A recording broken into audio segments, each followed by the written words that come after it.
मेरा sleep schedule एकदम मतलब बर्बाद हो चुका था, आप बोल सकते हो। उस वक्त मैंने अपने आप को मनाया और मैंने बोला कि नहीं जाना है, बिकॉज अभी अगर मैं जाऊंगा तो फ्लो टूट जाएगा। जब एग्ज़ाम देने बैठा तो एक सरप्राइज़ था बहुत ज़्यादा, जो मैंने एक्सपेक्ट नहीं किया था। ये बात मैंने एक्सपेक्ट उतना नहीं किया। आप बोल सकते हो आसाम में फ्लड्स आए थे 2022 में। So hi everyone, I am Jabaz Taufiq, first year MBBS, और आज आप लोगों के साथ एक स्टोरी शेयर करने वाला हूँ। मेरा नीट का जो दिन था, उस दिन उन 3 घंटों में क्या हुआ था, मेरा जो खुद का एक्सपीरियंस है वो मैं आप लोगों को बताने वाला हूँ। मे बी आप लोगों को पसंद आए, बिकॉज आई मतलब मेरा मन किया शेयर करने के लिए। एंड अगर आपको पसंद आया देन प्लीज़ बताइएगा कमेंट सेक्शन में। एंड उससे पहले मैं आपको बताता हूँ कि नीट के दिन मेरे साथ हुआ क्या था। बिकॉज नीट का जो दिन होता है वो बहुत ही ज़्यादा इंपॉर्टेंट होता है, और उससे भी इम्पोर्टेंट उस पूरे एक साल की टाइम फ्रेम में आपका जो मेहनत है उन 3 घंटे 20 मिनट में ही मतलब सिमट जाता है, आप बोल सकते हो। सो उसके बारे में हम बात करने वाले हैं, और मैंने क्या किया था उन 3 घंटों में। So without any further ado let's begin. So पहले जब मैं सुबह उठा था उस दिन, उसके एक दिन रात को मैंने रिवाइज़ कर लिया था फिजिक्स और केमिस्ट्री, बस फॉर्मूलेज और कुछ भी नहीं। मैंने बस फॉर्मूलेज देखे थे, कोई भी क्वेश्चन वेश्चन नहीं देखा, बिकॉज उतना टाइम ही नहीं था। और उसके बाद बायो सुबह उठ के मैंने रिवाइज़ किया था। बहुत ज़्यादा हो गया था, पर ऊपर ऊपर से देख के मैं चला गया था, बिकॉज मैंने पहले से भी पढ़ के रखा था, आप बोल सकते हो। लेकिन फिर भी आप बोल सकते हो एग्ज़ाम फ्राइड तो होता ही है। और उसके बाद सेंटर में गए। सेंटर जाने के लिए मेरा जो सेंटर था वो मेरे टाउन में ही था। मैं एक स्मॉल टाउन में रहता हूँ, आप बोल सकते हो, आसाम के। एंड वही मेरा सेंटर था, और पहली बार नीट का सेंटर उधर दिया गया था, बिकॉज आप बोल सकते हो आसाम में फ्लड्स आए थे 2022 में। लेकिन लकीली मेरा टाउन एकदम सेफ था, कोई दिक्कत नहीं हुआ था। एंड सो मेरा सेंटर में मैं चला गया था। 5 मिनट लगे थे बस जाने के लिए। और उसके बाद काफ़ी स्ट्रिक्ट चेकिंग हुआ था, आप बोल सकते हो। पूरी तरह से सब कुछ चेक करके ही अंदर घुसने दिया जा रहा था। सो जो भी था कर लिया, कोई दिक्कत नहीं हुआ। उसमें क्या ही दिक्कत हो सकता है। मैंने पहले भी एक बार नीट दिया था। नीट 2021 में भी मैंने नीट दिया था, जिसमें मेरा स्कोर 431 था। एंड नीट 2022 मेरा सेकेंड अटेम्प्ट था, जिस वक्त मेरा सिलेक्शन हुआ। सो मुझे उतना नया, मेरे लिए नया नहीं था ये। मैं कुछ दिन होते हैं, कुछ चीज़ें होते हैं मुझे याद रह जाती है। सो नीट 2021 का भी जो दिन था, एग्ज़ाम का दिन था, वो मुझे पूरी तरह से याद था कि उस दिन मेरे साथ क्या हुआ था। एंड आप बोल सकते हो एग्ज़ाम के सेंटर के अंदर घुस गए। उसके घुसने के बाद आप बोल सकते हो मैं मेरे रूम में गया। एंड उससे पहले सारे जो चेकिंग थे वो ख़त्म किए, और फॉर्म नहीं, एडमिट कार्ड जो था, एडमिट कार्ड लेके मैं अपने रूम में गया और बस रेस्ट कर रहा था, आप बोल सकते हो। सो नीट से पहले मेरा क्या हुआ था कि मेरा स्लीप शेड्यूल एकदम मतलब बर्बाद हो चुका था, आप बोल सकते हो। मैं पहले गुवाहाटी में था, वहाँ मैंने कोचिंग किया था, और उसके बाद मैं मेरे टाउन में आ गया था, और वहाँ के मेरा स्लीप शेड्यूल एकदम बोल सकते हो झटपट हो चुका था। और मेरे जो फेस था उसमें स्वेलिंग भी हो गया था, because of the sleep schedule, आप बोल सकते हो। पर कुछ भी हो, उससे मुझे कोई फ़र्क नहीं पड़ता था। मैं बस गया वहाँ जाके रेस्ट लेने लग गया, आप बोल सकते हो। एंड उस वक्त मेरे कुछ दोस्त भी थे उस सेंटर पे। सो उनसे पहली आप बोल सकते हो 1 या 2 साल में उन्हें मैंने पहली बार देखा था। और उसके बाद कुछ थोड़ा उनसे बात किया। एंड आई वॉज वॉशरूम चला गया, और एग्ज़ाम भी स्टार्ट होने वाला था। उसके बाद जब एग्ज़ाम देने बैठा तो एक सरप्राइज़ था बहुत ज़्यादा, जो मैंने एक्सपेक्ट नहीं किया था। ये बात मैंने एक्सपेक्ट उतना नहीं किया था, पर फिर भी मैं रेडी था। मैं कुछ भी एग्ज़ाम सेंटर में कुछ भी हो जाए, बुरा चीज़, अच्छा चीज़, छोटी चीज़, बड़ी चीज़, मैं सबके लिए रेडी था। मेरा ऐसा नहीं था कि ये हो जाएगा तो मेरा कुछ नहीं हो पाएगा, मैं मैनेज कर लूँगा, ऐसा था। मैं देख लूँगा, मैं कर लूँगा, because I was determine that day, आप बोल सकते हो। और आप लोगों को भी डिटर्मिन होना होगा अगर आपका सिलेक्शन आप चाहते हो कि हो। Because even if you know less, even if you आपका थोड़ा कॉन्फिडेंस कम भी है, फिर भी आपको कॉन्फिडेंस हाई करके ही जाना होगा। ऐसा नहीं कि ओवर कॉन्फिडेंट ही हो जाओ। पर उसके बाद जो सरप्राइज़ था वो था कि जो बायो का क्वेश्चन आया था वो काफ़ी ज़्यादा लेंदी आया था। बायो में जो पहला क्वेश्चन था उसमें ही 4 लाइन थे, आप बोल सकते हो। सो उसे पढ़ने में काफ़ी टाइम चला जाता था। लेकिन मैंने क्या किया, मैंने बस उस वक्त मेरे पास एक आइडिया था, बिकॉज कोचिंग में जब टेस्ट हुए थे, सो काफ़ी सारे क्वेश्चंस बायो के लेंदी आए थे, आप बोल सकते हो। और उन्हें मुझे सॉल्व करने में एकदम भी अच्छा नहीं लगता था, पर फिर भी मैंने टेस्ट के हवाले मैंने वो सॉल्व कर लिए थे। और मैंने एक चीज़ सीख लिया था कि अगर आप अंडरलाइन करके रख देते हो क्वेश्चंस को, तो वो एक बार पढ़ने से ही हो जाता है। एक बार पढ़ने से भी आपका क्वेश्चन आप समझ जाओगे। सो मैंने वही स्ट्रेटेजी अप्लाई किया। जो क्वेश्चन था उसे बस एक बार पढ़ा, लेकिन साथ में ही दगा दिया था, और फिर ऑप्शंस भी पढ़ लिए और फिर सॉल्व कर लिया। मुझे एक क्वेश्चन 2 बार पढ़ना नहीं पड़ा, आप बोल सकते हो। ऐसे करके करके करके आप बोल सकते हो मैंने बायो सॉल्व कर लिया। बायो सॉल्व करने के बाद केमिस्ट्री का टर्न आया था। सो मेरा जो पैटर्न था क्वेश्चन सॉल्व करने का, मैं पहले बायो करता था, उसके बाद केमिस्ट्री, और उसके बाद फिजिक्स। और ये मैंने लाइक जब पहली बार से लाइक पहले अटेम्प्ट से ही मैंने यही स्ट्रेटेजी अप्लाई किया था और लाइक मतलब लास्ट तक भी यही स्ट्रेटेजी रखा था। लाइक पहले बायो कर लिया, उसके बाद ओएमआर, पहले फिर केमिस्ट्री ओएमआर, उसके बाद फिजिक्स। और फिजिक्स से पहले लाइक अगर टाइम में लाइक थोड़ा झटपट हो जाए तो लाइक आप बोल सकते हो पहले 20 क्वेश्चंस कर लिए, उसके बाद ओएमआर, और उसके बाद बाकी सारे क्वेश्चंस करने के बाद ओएमआर आप बोल सकते हो। एंड उसके बाद आप बोल सकते हो कि लाइक बायो सॉल्व कर लिया। बायो सॉल्व करने के बाद केमिस्ट्री में गया।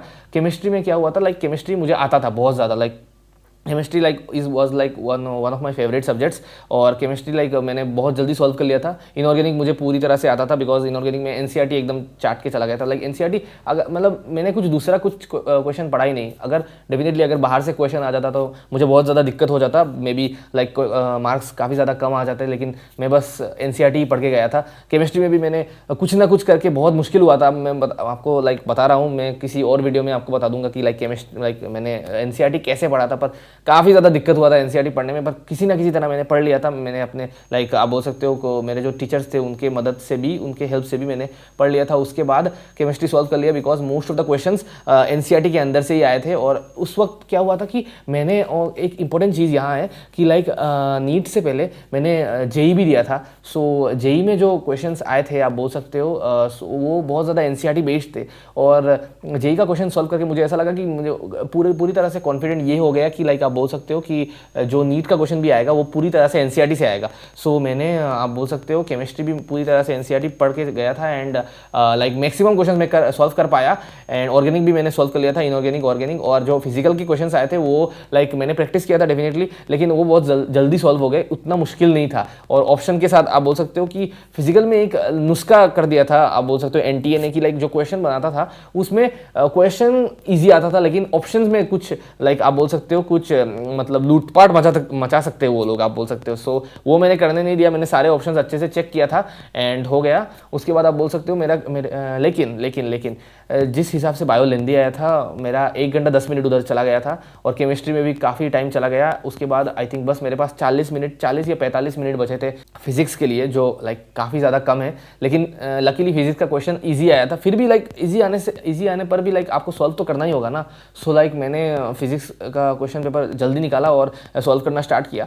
20 क्वेश्चन सॉल्व किए थे, उसके बाद मैंने दगा लिया। दगाने के बाद लाइक मेरा मन था कि लाइक एक बार बाहर जाके आऊँ, लाइक वॉशरूम जाके आऊँ। पर उस वक्त मैंने अपने आप को मनाया और मैंने बोला कि नहीं जाना है, बिकॉज अभी अगर मैं जाऊँगा तो फ्लो टूट जाएगा। मैं फ्लो को ब्रेक नहीं करने देना चाहता था, बिकॉज एक बार फ्लो ब्रेक हो गया तो शायद मैं क्वेश्चन पेपर कंप्लीटली सॉल्व ही ना कर पाऊँ। सो मैंने वो नहीं किया। एंड आई मतलब सेट देयर एंड कि लाइक मैंने पूरा पेपर सॉल्व किया। उसके बाद लाइक फिजिक्स जितना जल्दी हो सके उतना जल्दी सॉल्व किया। एंड उसके बाद लाइक जो क्वेश्चन नहीं आते थे वो भी मैं देखने लग गया। और लास्ट में लाइक आई थिंक मैंने लाइक ऐसे 5 क्वेश्चन थे वो मैंने तुक्के लगा दिए, बिकॉज लाइक मुझे कोई क्वेश्चन छोड़ के आने का बिल्कुल भी मन नहीं था। सो मैंने 5 क्वेश्चन तुक्के लगा दिए। और तुक्के भी ऐसे नहीं कि बस ऐसे ही लगा दिए तुक्के मैंने, आप बोल सकते हो मैंने उन 5 क्वेश्चन में मैंने 2 करके ऑप्शंस एलिमिनेट कर दिए थे। 2 ऑप्शंस में मेरा कंफ्यूजन था, सो लाइक एक चूज कर लिया, because you know that it is a rule of 50% probability. So वही हुआ। एंड मेरे उन 5 में से 3 क्वेश्चन करेक्ट हो गए, बिकॉज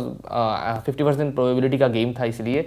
एंड उसके बाद like I think like paper solve हो गया। उसके बाद मैंने सबमिट कर दिया। सबमिट करने के बाद आई वाज लाइक सेटिस्फाइड। आप बोल सकते हो कि लाइक जितना मतलब मैंने किया, like I think this was the best I could do. मतलब अब आपने पेपर दे दिया है, अब आप ये नहीं सोच सकते कि लाइक आप उससे भी बेटर कर सकते थे। You have done your best and like this was the best you could do. और लाइक उससे बेटर करने के लिए आपको एक और साल देना होगा। So like this was it. मैंने यही अपने आप को मना लिया। एंड लाइक चुपचाप मैं लाइक आप बोल सकते हो कुछ और दोस्त मिले थे मुझे एग्जाम के बाद, पर उनसे बस थोड़ी लाइक फॉर्मली बात किया। एंड मैं घर चला गया। आप बोल सकते हो पापा और मम्मी भी दोनों आए थे लाइक लेने के लिए। एंड घर जाके लाइक एक चैन की नींद ली आप बोल सकते हो। लाइक डेफिनेटली नींद नहीं हुई, बस रेस्ट लिया था मैंने 1 घंटा। उसके बाद आई थिंक बहुत जल्दी हम लोग का तो लाइक जो क्वेश्चन सॉल्विंग है वो बहुत जल्दी आ गया था। यूट्यूब पे तो मैंने लाइक वो जो सॉल्विंग होता है ना उसका जो लाइव था वही देख लिया था, लाइक आंसर्स मिलाने के लिए। सो लाइक ऐसे करने के बाद अप्रॉक्सीमेटली 610 मार्क्स आए थे मेरे। रात को आई थिंक मैंने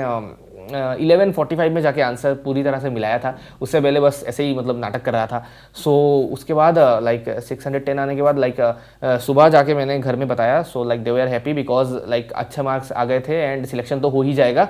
सो उसके बाद अल्टीमेटली मेरे 602 मार्क्स आए। 8 mark I think like bonus questions मैंने काउंट कर लिए थे, वो नहीं दिया था मार्क्स उसका। सो कोई नहीं, लाइक जो होगा देख लिया एंड देख लेंगे जो मतलब लाइक उस एटीट्यूड से ही मतलब मैंने क्वेश्चन भी सॉल्व किया था। लाइक सो लाइक आप बोल सकते हो कि लाइक अगर आपका मन है करने का, अगर आप लाइक डेडिकेटेड हो, अगर like if you are determined you can do it. It's not rocket science after all. मतलब लाइक ऐसा नहीं है कि लाइक आपको कुछ नया करना है, बस जो चीज़ें हैं ना, जो लाइक फिक्स चीज़ें हैं उन पर विश्वास करके उन्हीं को कर लेना है, वही बात है। मतलब लाइक इट्स नॉट कि मतलब लाइक आपको आउट ऑफ द बॉक्स बहुत ज़्यादा करना है, आउट ऑफ द बॉक्स नहीं करना है, आपको बॉक्स के अंदर रहना है और उसे रिपीट करते रहना है। रिपीटेशन इज़ द की, आप बोल सकते हो, वही बात है।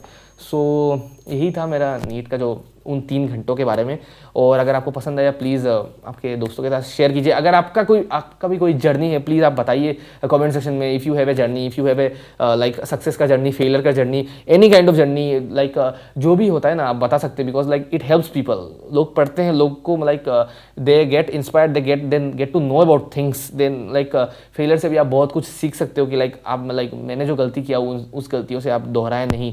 बिकॉज मतलब मैंने लाइक आप बोल सकते हो कि लाइक फर्स्ट अटेम्प्ट में मैंने कोई अच्छे से मतलब उतना अच्छे से नहीं पढ़ा था, बस ऊपर से 11-12 का जितना नॉलेज था उससे ही पढ़ा था। और ज़्यादा लाइक नीट के ओरिएंटेड नॉलेज जो है और MCQ भी ज़्यादा मैंने सॉल्व नहीं किया था। बस लास्ट में आके मैंने टेस्ट सीरीज थोड़े से लाइक किए थे, जिसकी वजह से लाइक मेरा उस वक्त सिलेक्शन नहीं हुआ। पर जो भी है 2022 में लाइक सेकेंड अटेम्प्ट में मैंने लाइक अच्छे से लाइक आप बोल सकते हो कि लाइक कर लिया था, जितना मुझसे हो सका उतना मैंने किया था, जिसकी वजह से आप बोल सकते हो कि लाइक सिलेक्शन हो गया। So this is all about it. And अगर आपको कुछ और भी लाइक जानना हो तो आप बता सकते हो। एंड कैसा लगा आपको ये स्टोरी आप बता सकते हो। और भी आपको कोई लाइक स्टोरी या कोई लाइक एक्सपीरियंस या कुछ चाहिए तो आप बता सकते हो। लाइक मैं उस पर भी कुछ वीडियोस प्रिपेयर कर लूँगा, बना दूंगा। एंड ये इस तरह के वीडियोस आते रहेंगे definitely. So this is all about this video. Thank you and have a very great day.